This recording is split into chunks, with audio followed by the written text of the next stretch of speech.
કેમ છો મારા વાલીડાઓ? તો એટલે કહેવાય ને કે ગિરનાર એટલે ગિરનારની ગોદમાં આવ્યા છીએ. આજનો તહેવાર એટલે કે રવિવાર, ગિરનારને જોવા હાટુથી ગિરનાર અને દાતાર એટલે કે અહીંયા મોજ, એટલે રવિવારને દિવસે મોજ હોય એટલે કાંઈ ઘટે નહીં. તો વિડીયોને શરૂ કરતા પહેલાં જય માતાજી, જય ગિરનારી. અને આપણે ગિરનારની ગોદમાં જઈ અને આનંદ લઈ. અને નાનો ભાઈ સમજીને જરીક સબસ્ક્રાઈબ કરી દેજો અને લાઈક કરજો. અને ચાલો આપણે ગિરનારની મોજ લઈ. મિત્રો, ભવનાથની અંદર પ્રવેશ થતાં જ આપણે અહીંયા પ્લાસ્ટિકનું પ્રતિબંધ છે. કહેવાય ને કે જો બોટલું છે એ તમારે પ્લાસ્ટિક અંદર તમને ભવનાથમાં અંદર નહીં લઈ જવા દઈએ, એટલે એ વસ્તુ કાંઈ લઈ આવી નહીં. અને અંદર આવતા ડાયરેક્ટ પહેલાં જો અહીંથી પ્લાસ્ટિકનો પ્રતિબંધ છે, એટલે કોઈ બોટલું કે આ તે હોય તો એ પ્લાસ્ટિકની તમને અંદર નહીં લઈ જવા દે ભવનાથમાં અંદર, એટલે એ હંતુ જરીક ખાસ ધ્યાન રાખવું. તો આપણે અંદર પ્રવેશ થતાં જ આપણે એવું એક મંદિર આવેલું છે, અહીંયા ખોડિયાલમાનું મંદિર છે. તો એમના પણ આપણે પહેલાં દર્શન કરશું. અહીંયા હે ખોડિયાલ માતાજીનું મંદિર છે, એટલે એમના આપણે પહેલાં દર્શન કરીએ. અને રોડથી નીચે જ ઉતરતા આપણે મંદિર આવે, ત્યાંથી જ આપણે અહીંયા મંદિરે દર્શન કરાય. અને સામે પણ એક છે મંદિર, અને પાણીના ઝરણા જુઓ તમે.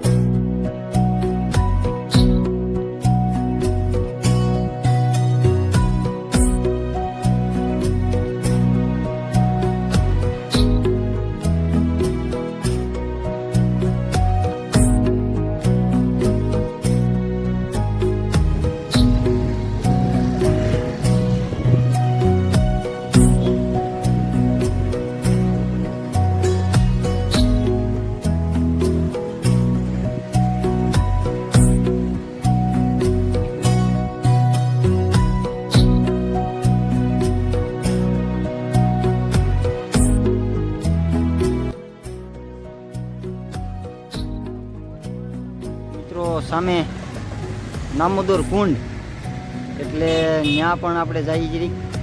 દામોદર કુંડ ને સામે મંદિર છે, તો ત્યાં જઈ. મિત્રો, કહેવાય ને કે દામોદર કુંડ એટલે કે આપણે આમાં સ્નાન કરીએ એટલે પવિત્ર બની જાય છે. એટલે અહીંયા આપણે ભવનાથ તળેટીમાં એક એવું દામોદર કુંડ છે આપણું અહીંયા આવેલું, એટલે જો પબ્લિક સ્નાન કરે છે. આપણે કુંડ છે દામોદર, કોઈ હાથ પગ ધોવે, કોઈ સ્નાન કરે નાય, અને અહીંયા પાવન થાય છે. એમ ગિરનારનું પાણી આપણે ઉપરથી આવે છે, એ પાણીમાંથી અહીંયા સ્નાન કરી અને પવિત્ર બને છે. તો આ આપણું અહીંયા દામોદર કુંડ છે.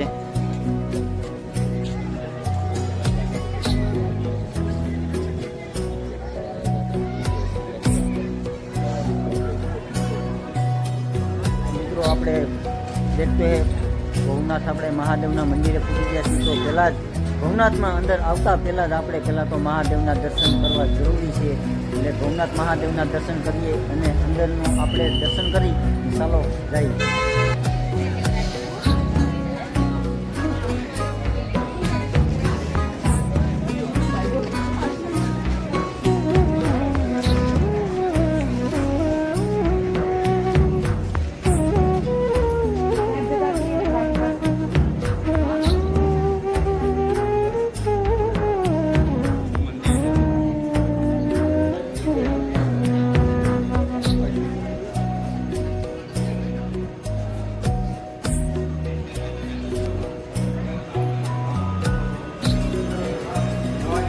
गांधी जी ये महादेव का मंदिर, महादेवना दर्शन કરી રહ્યા છો। હનુમાનજી, ગણપતિ દાદા છે અને એની સામે જ આપણે કુંડ આવેલો છે કે સાધુ સંતો શિવરાત્રિને દિવસે આપણે અહીંયા સ્નાન કરે છે, એ પણ તમને બતાવું। સાધુ સંતો આપણે શિવરાત એટલે કે મહાશિવરાત્રિને દિવસે આપણે અહીંયા સાધુ સંતો આમાં સ્નાન કરે છે।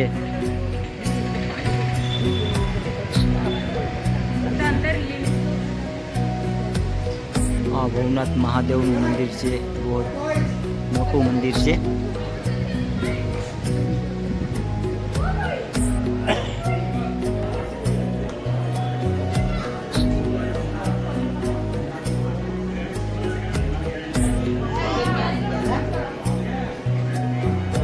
મંદિરે આપણે એક અહીંયા રાખેલ છે, એટલે કહેવાય ને કે તરતો પથ્થર, આ પથ્થર છે તમે જોવો છો, પથ્થર પાણીમાં ડૂબતો નથી। તો ભવનાથ મંદિરને દર્શન કરીને આવતા જ આપણે અહીંયા પહેલાં સામે દુકાનો જાજ્યું છે, કોઈ માળાયું આતે કોઈ બી વસ્તુ આપણે લેવી હોય, ખરીદી કરવી હોય તો ખરીદી પણ તમે કરી શકો છો। દેખો આ માળા,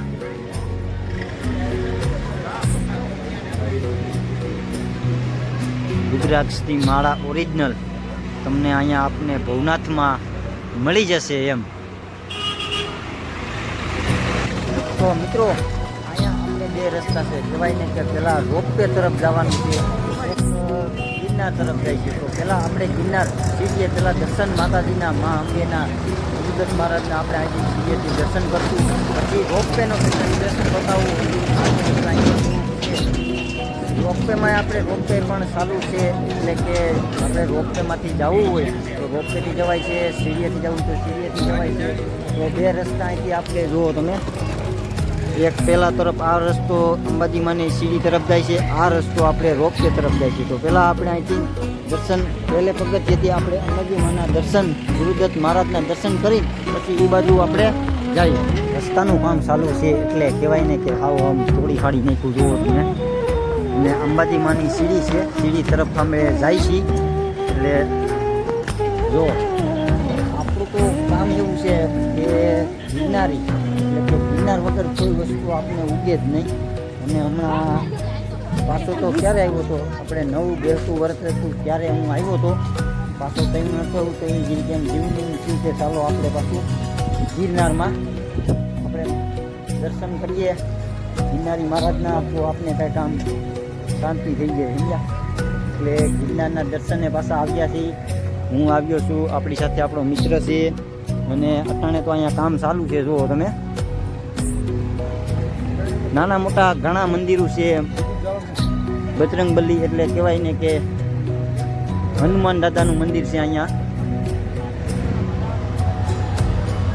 અટાણે તો વાદળોમાં જો ઘેરાઈ ગયું છે મંદિર, ગિરનાર વાદળોમાં ઘેરાઈ ગયું છે, એટલે બહુ જોઈએ એવો દેખાય નહીં। તો આપણે પહેલે પગથિયે ડાયરેક્ટ અહીંથી સ્ટાર્ટિંગ ચાલુ થઈ ગયું છે ગિરનારનું, એટલે કહેવાય ને કે અહીંથી આપણે ગિરનાર ઉપર ચડવા માટેનો રસ્તો અહીંથી આપણે મળે છે। તો પહેલાં જ મંદિરો આવે છે, આપણે અહીંયા એમના પહેલાં દર્શન કરી, અંબે હે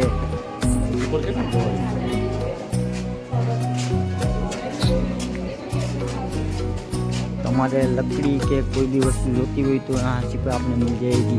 और 9,999 पगथिया नो ट्रेक से लेके कोई चढ़वा माटेनो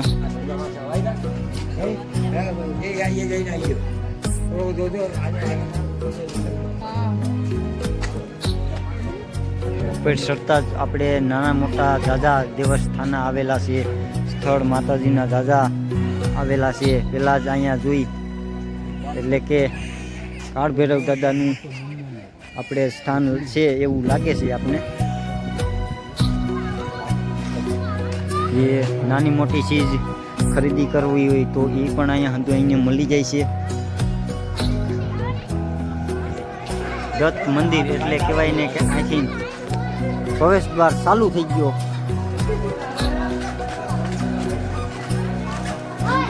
તો મહાકાળી માતાનું મંદિર છે.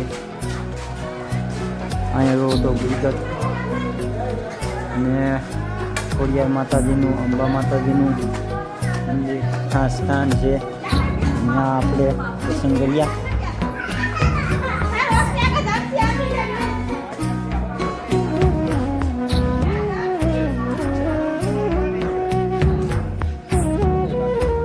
હનુમાન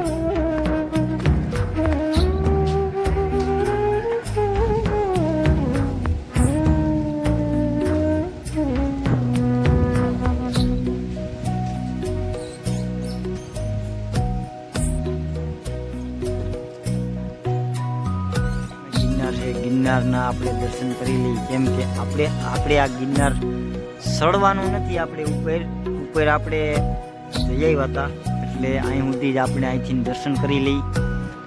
અહીંનું ખાલી એટલું જોઈ લીધું ને તો એમ થઈ જાય કે નહીં ગિરનાર જન્નતમાં જ આવી ગયા, એમ જ સમજવાનું. ગિરનારનું ખાલી ગોદમાં આવી ગયા ને એટલે આપણે એમ થઈ જાય કે નહીં સ્વર્ગ છે આપણું એમ. તો અહીંથી આપણે પહેલાં ગિરનારના દર્શન કરી લઈ અને આગળના આપણે ગિરનારના વિડીયો જોવો હોય તો આપણા એમાં ગિરનારના વિડીયો ઘણા બધા છે, એ પણ જોઈ લેજો તમે. તો વિડીયોમાં મજા આવી તો લાઈક શેર સબસ્ક્રાઈબ કરવાનું ભૂલતા નહીં ને નાનો ભાઈ સમજીને જરી આગળ વધારજો. કેમ કે આપણે 450 સુધી પૂગી ગયા છીએ ચેનલમાં. તો હજી મારું સપનું છે કે 1000 સુધી પૂગી જાય. તો જે કેવું આગળ વધારજો ગિરનારી મહારાજની દયાથી ને તમારી દયાથી. તો ચાલો, જય માતાજી, જય ગિરનારી. પાછા નવી ટોપિક સાથે નવો વિડીયો.